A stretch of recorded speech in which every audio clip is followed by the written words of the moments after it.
Folks, welcome to episode 48 of Everything Pro Wrestling. Everything Pro Wrestling is a show by the fans for the fans. And with me tonight, I have a special guest. It's my main man, my best friend, Derek Shelton. Derek, say what up. What's going on, y'all? Derek's actually on a very special episode because for the first time ever, we will do a live event review for Ring of Honor. Ring of Honor was live in Lockport, New York on Saturday. We would have recorded this video earlier, but I had no voice at the time. Had a good time, went bowling afterwards. The night got pretty crazy afterwards, but we're to talk about some Ring of Honor. D, overall, you've been, what was that, your second Ring of Honor event? Yeah, this will be the second one. What did you think overall of the show? Honestly, I give it a B+, man. I really thought it was really good. I'm still just getting used to everybody that's. If it wasn't for you, I wouldn't know about any of these people. So, still wrapping my mind around it, but I really like it. This is something that I can get in touch with and in tune with more than I can get in touch with WWE because they do so many things that are out of the norm and they mess the storyline up. Where you look at Ring of Honor, everything just seems cohesive. I hear you. Well, let's get into the first match. We had Kamatachi versus Jonathan Grisham, and Kamatachi is from New Japan Pro Wrestling. I was more so impressed in this match with the loser, which was Jonathan Grisham. He came off very well. Someone who I could see being a future player for Ring of Honor. He reminded me a lot of Jay Lethal when he first came in with Samoa Joe and everything else in that fashion of how he looked, his movements in the ring. He looked like I thought he was going to win the match personally when I was watching, but what did you think of that match overall, D? That was the opening contest that we had saw. Overall, I give it a B-. I thought it started out kind of slow because it seemed like they were trying to get a feel for each other, and some of the moves that they were executing or trying to execute didn't seem smooth. They were real jagged and not to the T like it should have been. That was a B match, and it got better. That match had a lot of cringing moments when you would look at Kamachi. It was Kamachi, right? Kamatachi, I believe I'm saying. Kamatachi. Yeah, Kamatachi. When he got him with that finisher, I was like, I could feel the chills go right down my spine. I'm like, oh, that's it. He's done. Yeah, I think we all called out he's done right there. We're like, yeah, he's not kicking out of that. That's it.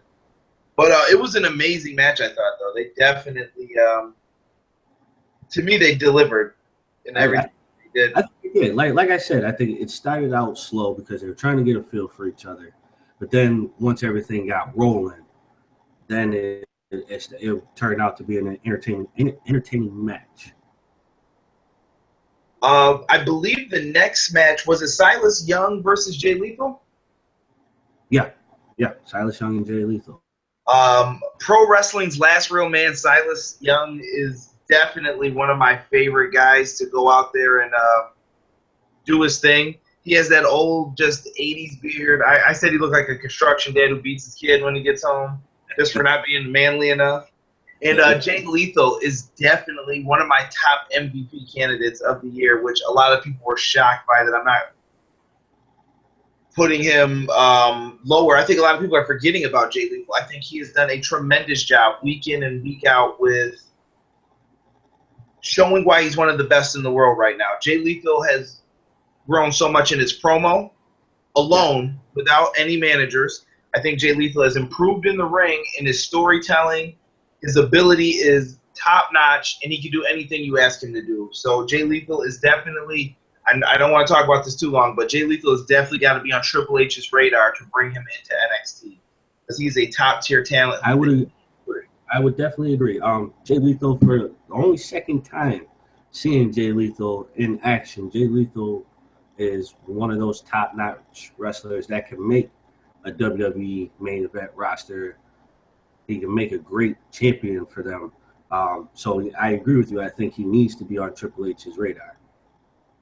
Yeah, it was a great back and forth match. This one, lots of false finishes and near falls, and like you said, with the cohesiveness and the storytelling of the night, there was plenty of that within this match. Because once we get towards the end of the show, you will see how this all fits together. But Jay Lethal, there's a couple big spots. Macho Man Randy Savage elbow, loved it. Silas Young kicks out, ends up getting out to the outside of the ring. Took a dive on the side where my girl Jennifer Wagner was. Shout outs to Jen. Took a dive, and it looked like he hurt his knee or ankle, hurt the bottom half of his leg basically on that dive, which I couldn't tell if it was kayfabe or not. There was no sign that he was really hurt, but Lethal sells the fact, and he still winds up getting the victory with, I believe he beat him with the lethal injection, if I'm not mistaken. Yep, yeah, he got him with the lethal injection. Once he hit that, it was all over for him. And Silas Young, not to undercut him at all in this match, he did a tremendous job as well. Silas, you know what? First time seeing Silas Young, very impressed with Silas Young. He did his thing for the match. He was on point.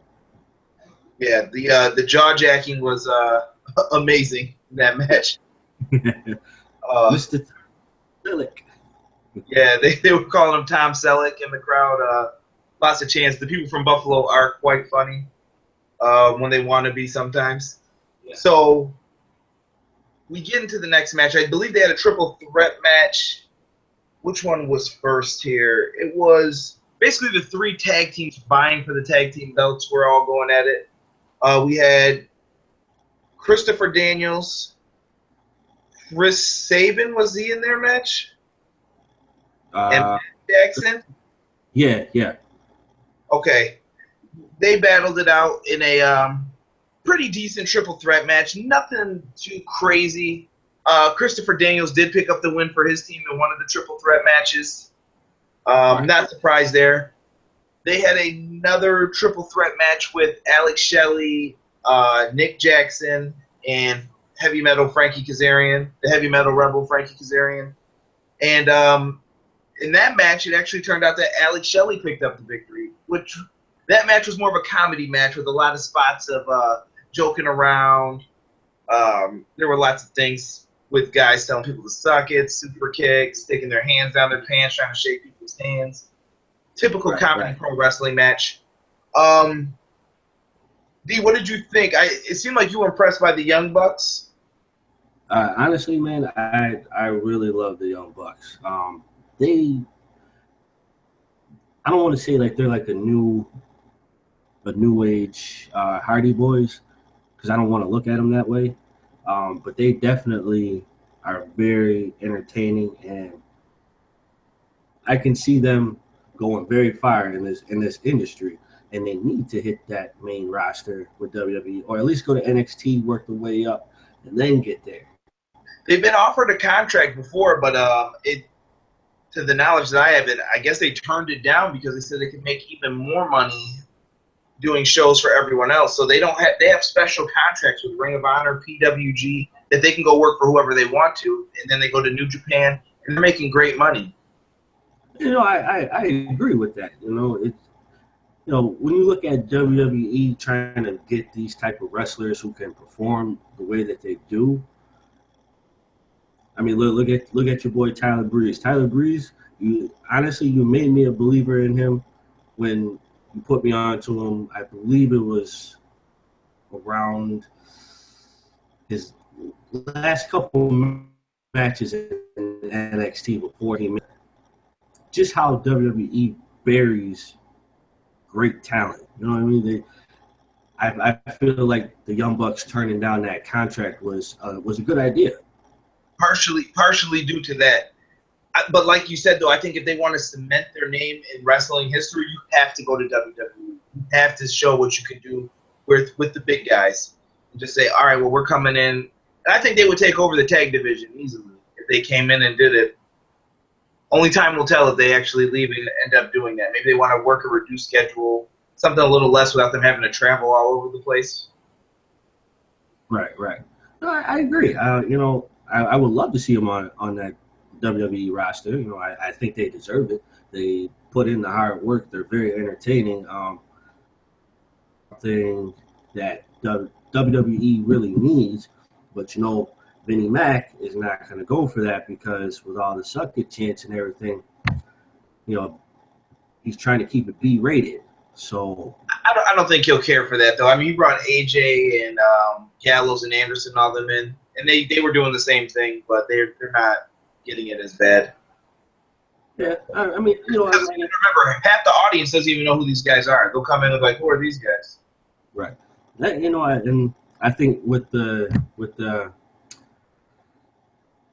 going all over the place and performing for different companies and all that, I think for people like us who go to see Ring of Honor and PWG or PGW?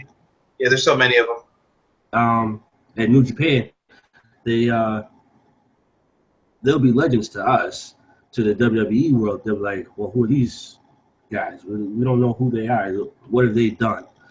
When in all actuality, you look at the background, they've done a lot. Right. And like I said, I think they will wind up making their way there. It's just a matter of when. Yeah, I agree. Now, with Dane, I want to give it up to Kazarian and Daniels. Now, Kaz isn't really that old, but I know Christopher Daniels is a little bit older. I definitely think he can still do tremendous things in the ring. Just a classic talent, all-around good guy. Definitely deserved to be treated better than he was in this industry. I just wanted to put that out there. And same with Kazarian. Kazarian was a great heel throughout the night. Definitely did his job correct. Yelled out funny stuff. And Motor City Machine Guns, I want to get on them just for 2 seconds. They seemed like they were the next guys in line for a title shot, but they didn't seem over with the crowd, which was odd. I don't know. Yeah, I don't think they have the pop for the crowd anymore. You know, not at this point in time. I don't want to say anymore because all that can change. I think it may have been because they were in there with guys like the Young Bucks. I think the Young Bucks hogged all the attention from everybody. Yeah, and you know what? It's unfortunate because that right there is overshadowing how good that they really are.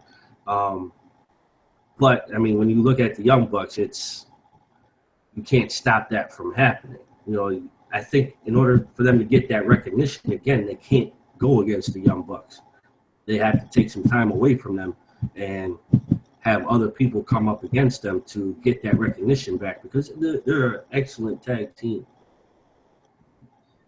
We get into a 6-man tag match where we actually got talked to in this match by someone. Basically, they're currently doing a Ring of Honor 6-man tag team championship tournament. And I guess an important match in this tournament, I don't know if it was a tournament match. It wasn't announced that way. But it was the Cabinet, which consists of Caprice Coleman, Kenny King, and who's his partner in ANX? Red Titus. Yeah. Versus ACH, Jay White, and Lilo Rush. Or I'm sorry, I said Lilo, like Lilo and Stitch. Leo Rush. Good match. I definitely thought Rush and ACH and White brought it, but they wound up getting defeated by the Cabinet. But in the beginning of the match, we were talking about them. They're doing this Colin Kaepernick gimmick where they kneel down before the matches, say how they're not treated fairly, blah, blah, blah, whatever. I'm not getting into politics on here. But when we were talking in the crowd, we started talking about Colin Kaepernick, and then they were, I don't know, someone brought up something about starting quarterback. Maybe it was you. I don't remember who started it, or Robert. But someone brings up something about starting quarterback. Then Kenny King turns to us to get our attention, which I thought was a great heel move, and said, yeah, well, maybe if the Buffalo Bills had Colin Kaepernick as a quarterback, you guys would win a game. I was like, oh, I know this Chippendale ain't talking. He got me all riled up. So shout outs to Kenny King for that. He did a good job. Yeah. In the end, though, it looks like Rush had to eat the pin once again, but he is the smallest guy in the match. He definitely did a great job, but he eats the pin, and the Cabinet gets another big victory for them. D, what did you think in the match of both sides there? You know, I think what the Cabinet was doing is what they were appealing to the crowd. You know, they were playing that heel role, and they were doing it to a T. In my book, I would say that's playing a heel role to a T. Play out to the fans. They say something and then they rebuttal back. I think the cabinet was spot on with that. Overall, it was a good match. Felt bad for Rush though, man. The kid can wrestle for a little guy. Like he's super little, but in his arsenal that can impress in a cruiserweight division.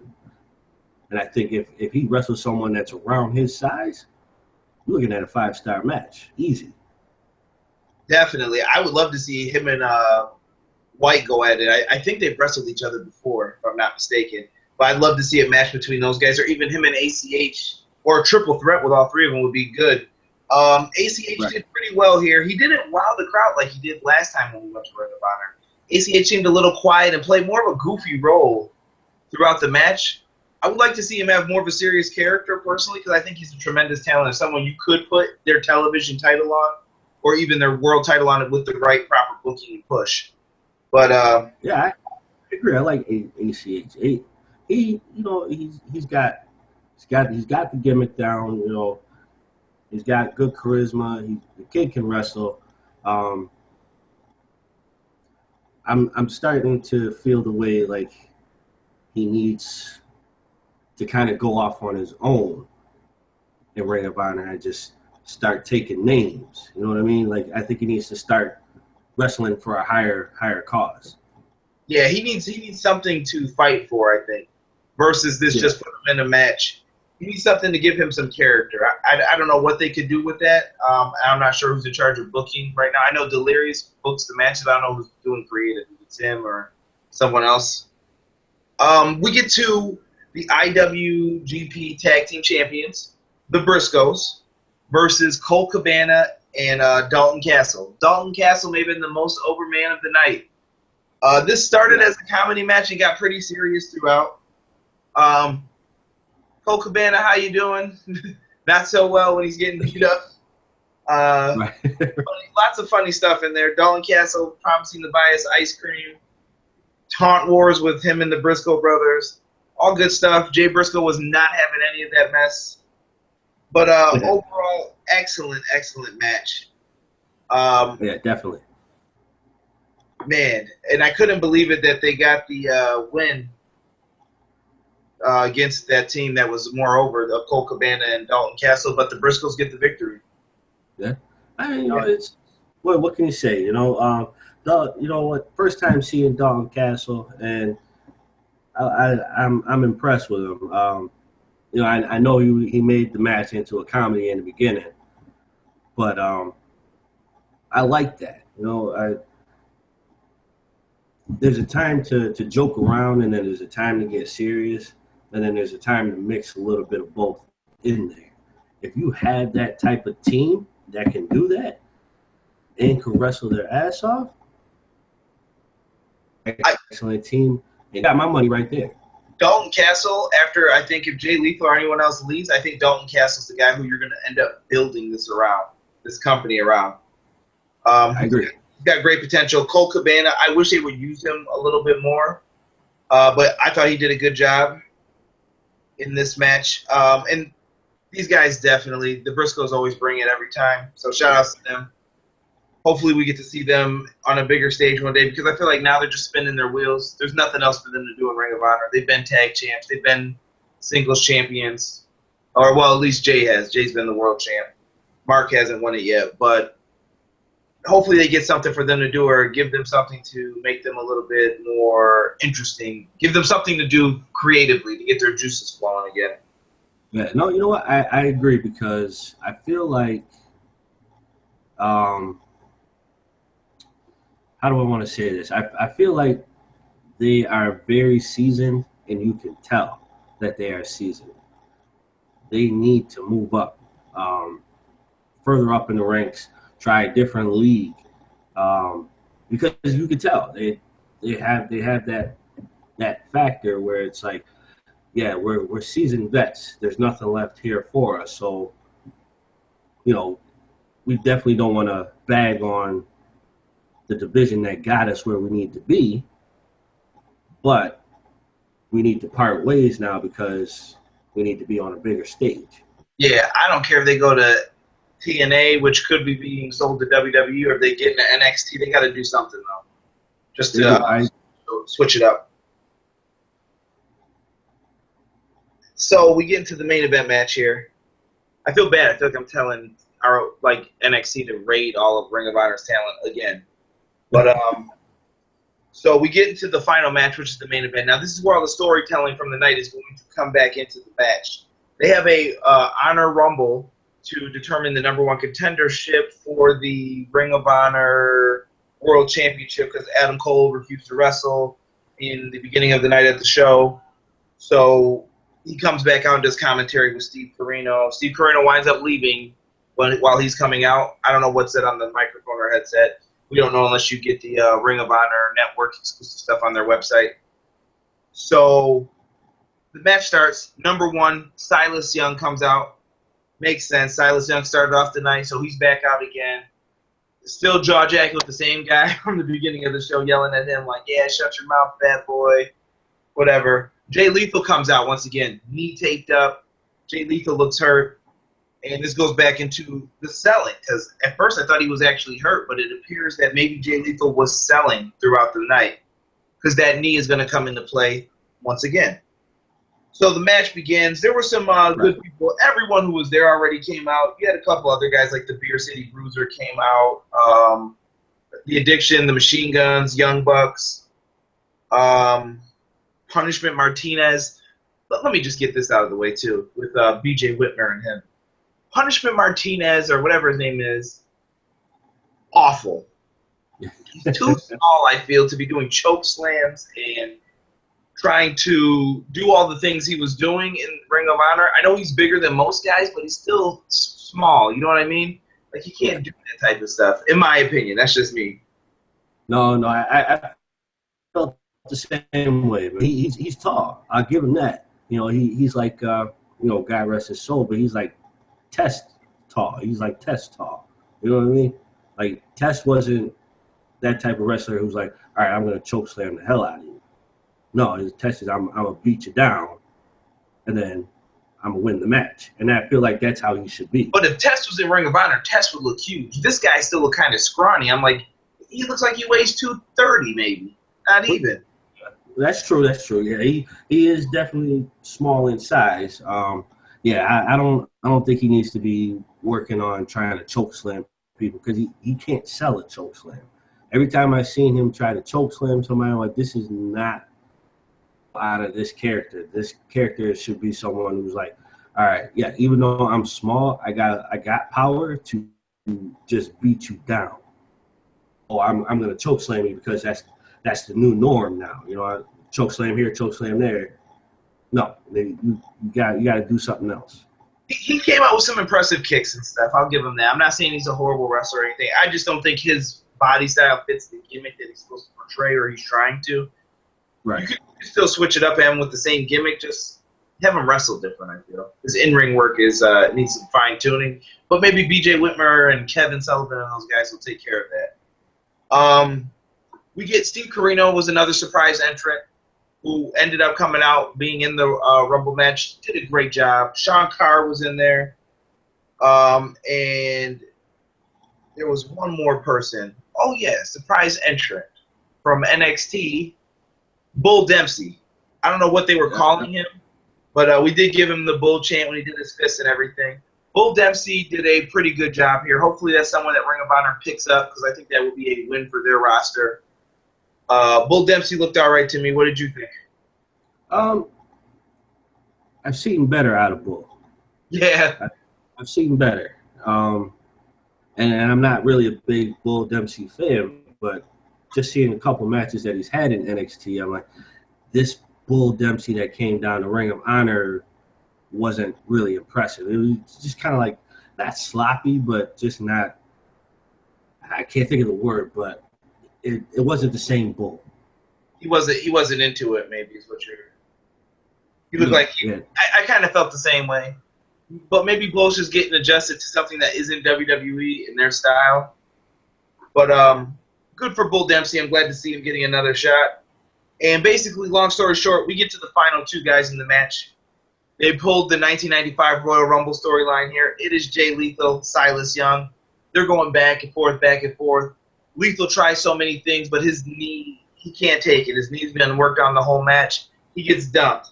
Silas Young becomes #1 contender for the Ring of Honor Championship at a later date, which is some event in Florida. I can't remember exactly when. I'm looking at my notes here to see. They didn't say here. Young came inches. Championship. Okay, it'll be at Road to Final Battle in Lakeland, Florida on October 22nd. So he's getting a title shot there. So Young takes his victory, walks out after he cuts a promo on Lethal, and Adam Cole gets in the ring. Adam Cole, baby! And he basically yells at Jay Lethal, calling him a loser. Aren't you tired of this? And Jay Lethal says that, he's limping. He's like, yeah, well, I still have a Ring of Honor title shot. Me personally, I didn't hear them say that this wasn't a title match. They go back and forth. Cole says, I'm not giving you the title shot. Lethal says, I'm owed one. Cole walks away. Then he said, oh, you must be the women's champion. I guess that offended Adam Cole so much that he had to come back and say, who do you think you're talking to? They do a classic, like, Ric Flair, Ricky Steamboat type match. Yeah. Cole's in his dress clothes, basically, rips his shirt off. They go back and forth, couple near falls. And I told everybody, if he goes for a figure 4 again and gets rolled up, it's over. And as soon as he did, 1, 2, 3, I thought Jay Lethal won the title. Mistakenly, of course. But then Adam Cole and I guess we'll call them the Elite or Bullet Club, the Young Bucks come out and they lay a mean beat down on Jay Lethal. And super kick him to hell, basically. Yeah. He had a triple super kick as well to end the show. But everyone else came out and made the save. Cole Cabana, Dalton Castle, and Dalton Castle promised us all some ice cream. And we all left the show pretty happy. D, what were your thoughts on the final match and basically the end of the show? Yeah, no, definitely. Show was very impressive. I feel the same way. There was an issue with the title shot that I thought it was. I thought it was a title shot too. So they weren't really clear on that, which was kind of awkward. I thought it was a title shot once he got back in there. So, but the banter between the two was definitely top notch. Bullet Club or whatever you want to call them, definitely did a number on Lethal. But I can't wait to see between Adam Cole and Silas Young. I think that'll be an excellent match. Yeah, it should be very interesting to see how Ring of Honor plays off of all of this. Ring of Honor's got some potential problems, and I'm going to leave that to the audience right here before we end the show.